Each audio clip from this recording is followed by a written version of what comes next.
coach he is.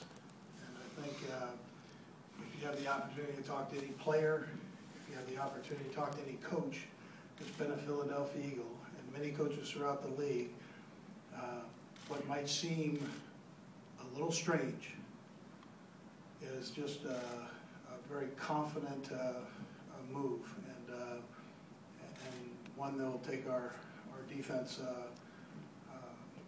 to another level. And so I look forward to that combination of Jim Washburn and Juan Castillo, and then the new additions that we'll add here with time. So with that, I'm going to turn the time over to Juan here.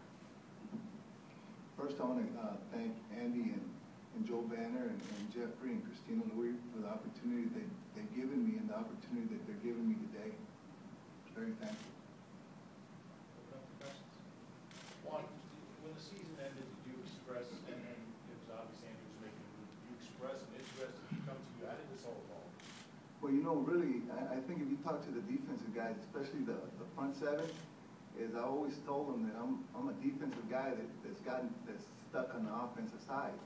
I was a linebacker, coached defensive line and linebackers at Texas A&I, and then I went to high school as a coordinator, and then really Coach Ron Arms, the only position he had open on the staff was offensive line. So really, that was really a hard jump right there. I mean, that took a lot of years of studying. That was a tough deal.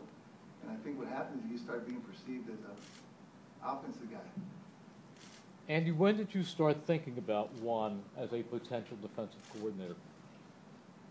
Well, listen, I've known Juan's desire for about 12 years, from the time that he drove up to Green Bay, Wisconsin, and sat in a parking lot during a snowstorm, and he came, and this was before I was even the head coach of the Philadelphia Eagles, and he told me, listen, I want to coach. I've heard your name mentioned, and I want to be a coach for you. It doesn't matter what position. I was a linebacker. He kind of told the same story he told here.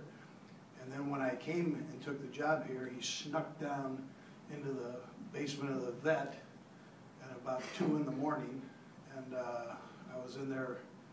This was on my second day in Philadelphia. He snuck down there, and he said, I want to coach for you. I told you that before. I want to be on your staff. And I don't care what position it is. I can coach them all. And I looked and I'm going, oh, this guy is a very confident guy. But his heart and desire has always been on the defensive side. From day one, he's let me know he's a defensive coach. And you know how I feel about the offensive line. Juan developed into the best offensive line coach in the National Football League. And he was at the top of his game there. But every year, I knew where his desire was. And I watched defensive coaches, good defensive coaches that have come through here, including Jim Johnson, migrate down to Juan's office and talk defensive football with him. And that made me excited. That was a good thing, because I knew they were down there, they were learning protections, they were able to put blitz packages together. Juan was able to communicate to them from a defensive standpoint and an offensive standpoint. So this really, this decision, I take my time making decisions. That's what I do. And I evaluate. And obviously there are a couple pieces to the puzzle. I'm losing a great offensive line coach, but I'm also gaining a great one. And that's very important in this whole deal here. I wasn't going to weaken the offensive line and the coaching there. And so I had to do a little bit of evaluating, and it took a little bit of time to get the pieces together. But I'm very excited about this move. Andy, the 800-pound gorilla in the room